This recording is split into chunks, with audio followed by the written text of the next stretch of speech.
the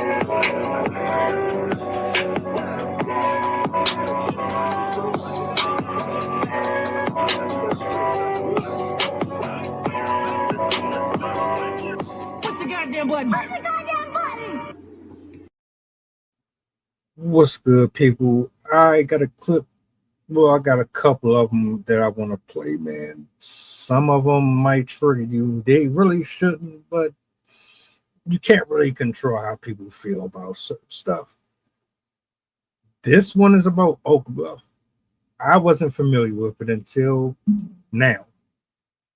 And pretty much there's a lot of individuals who weren't too happy with what was said here. So I'm gonna play a clip. We're gonna chop it up, and we're gonna try to peel some of these layers back. Anyway, roll footage. So let's go ahead and get into it. So this is Oak Bluffs, Massachusetts, Martha's Vineyard. Now, there is no fatigue here. All right, there's no black fatigue here. There's only beauty. There's only families. There's only professionals. There are only doctors. There are only lawyers. There are only professors. There are only accountants. There are only finance people. That's what you find down here. Families enjoying themselves. Listen, Oak Bluffs has been a haven of black wealth in this country for 100 years, and I love it so very much. My wife is here. We love it. In fact, I'll be going back home today, but then we'll be back, God willing, in a week to actually enjoy ourselves, because we will be spending a week here through 4th of July. It's going to be beautiful. But you know what? If you know how to act, come on down to Oak Bluffs. We'd love to have, at least I would, love to have people coming down seeing this. This is beautiful. You know what? A lot of times in the media, we get inundated with negativity regarding black people. Well, come on down to Oak Bluffs and see what's going on down here. But remember, you got to come down here. You got to know how to act. But I love it.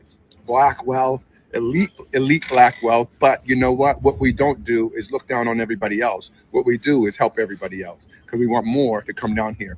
Anyways, continue to follow me. I am a professor, a teacher, and a financial coach, bringing financial education to the urban community and beyond. See you soon.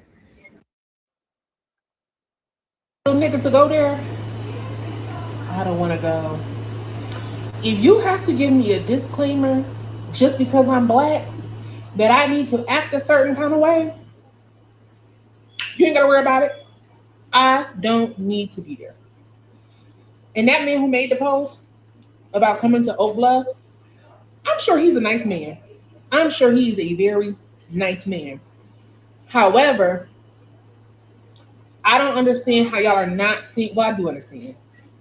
A lot of us still have this mentality, still have this perception that we can perform our way out of racism. And I fear that, like, y'all are not connecting the dots. So, All right. Shout out to Anton. I didn't hear anything that was offensive, to be honest with you. But for conversational purposes, I'm going to try my best to see if I can understand exactly where she's coming from. Because what it sounds like she is saying here is we're trying to adapt to white people, or we're trying to conform to a culture of people who never respected us, or we're trying to change or forcefully convert black culture into something that it isn't. Or if you're not this or that, then you're not qualified to fit in here, or whatever the case may be. That's what it sounds like. It sounds like a woman who would get offended by a man asking her, "What do you bring to the table?" I mean, it is what it is.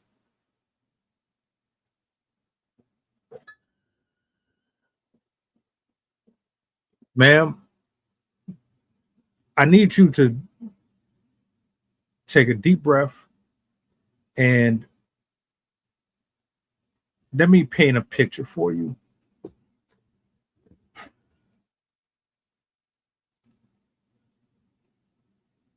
When you get on Instagram, Facebook, whatever app you utilize, and don't tell me that you've curated your platforms to see certain stuff as a escape out of what I'm about to ask you. How often do you see black on black violence, domestic, fights on trains, overly promiscuous and overly sexualized men and women using their platforms to profit off of their femininity, their sexuality? How often do you get on social media and see news about a black kid being killed or a black woman being killed by their own kind, by the way? I'll let that one sink in for a second.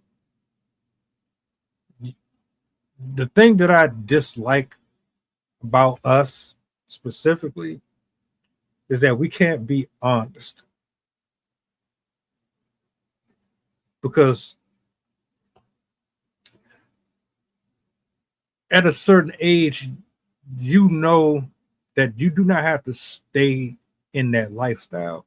You can be something else. You do not have to be a rapper or live the archetype of a hoochie mama, Jezebel, drug dealer / convict lifestyle. You do realize there are other options in life, but a lot of us tend to prefer to stay within that realm because it's comfortable, it's easy, and you're scared to leave out of that.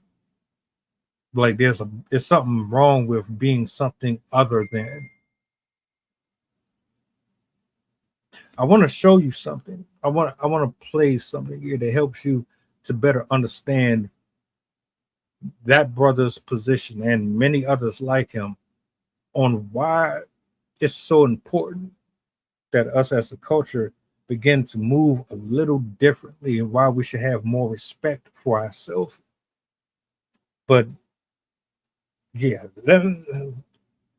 No one's talking about the historical significance of this collab when it comes to the Black experience in Martha's Vineyard. I've been reading this book by Shamari Willis called Black Fortunes. There's a specific part where he talks about Black people in Martha's Vineyard. During enslavement, some of the richest Black people in America lived on Martha's Vineyard, and many of them never knew enslavement. They were born free and they stayed free. It was mostly because of the industry a lot of Black people were in that lived in that area. A lot of Black people were involved in whaling. This was a lucrative industry for a lot of different reasons, and the main reason being racism. The thought process at the time was that Black people were physically stronger, and whaling was in demand because of the demand to make expensive perfume. So this gave Black people the opportunity to captain their own ships, have their own crews, and make their own money. Many of them set up a cooperative system so where everyone got an equal share at the end of the whaling expedition. This is Captain William Shorey, his wife Zenobia, and his 2 children. He was one of the first African-American captains with an all-African-American whaling crew. Whaling also gave Black people the opportunity to travel, sometimes to different countries, and it kept them for the most part above the Mason-Dixon line. So while slavery was going on, they would rarely ever see the full extent of it as if they were living in the South. The big part is they would also have enough money to educate their children, and free people from around the Northeast and sometimes the United States would send their children to Martha's Vineyard to be educated. Because of these factors, Martha's Vineyard became sort of like a bubble for many Black people. Some of the earliest donors for abolition causes came from Martha's Vineyard, and Martha's Vineyard was a stop on the Underground Railroad. So when I see this collab that Ralph Lauren did with Morehouse College, I see unfettered Black success, generational wealth. I see the American dream, and Ralph Lauren put it perfectly. This collection is about more than a charming coastal town. It's a story of the American dream. Oak Bluff's unique history, traditions, and sense of community deeply inspire me and speak to what we are all searching for, a place where we can be free to be ourselves, uncontrived, joyful, and truly at home. And the professor of art history at Spelman even made a note. We made a concerted choice to be in Oak Bluffs because we knew we would be safe. This place nurtures from the heart, the soul, and the environment in a way that you're able to build bonds with people. If you've made it this far, give me a... I played that clip just so that you could get a better understanding as to why this brother spoke in the way that he spoke. And it wasn't disrespectful, it wasn't rude or anything of that nature. But you have to understand there's always history that shapes a person's perspective. And for him, the environment that has been cultivated is one of health and abundance and jubilance. It shows our resourcefulness, our resilience, that we can be cordial, we can be intellectually present. We don't have to be emotionally irrational and erratic. There's just different things about our culture that doesn't get celebrated or showcased enough.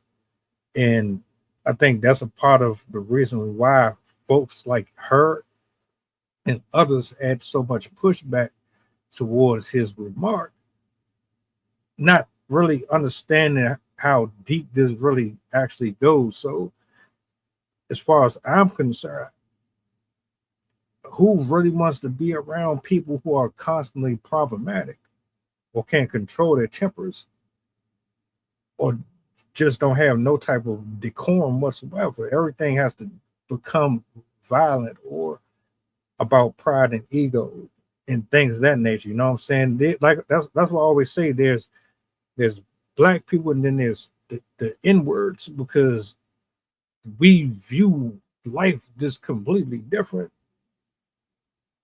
I don't know. Did you hear or see anything that was wrong with his comment, bro?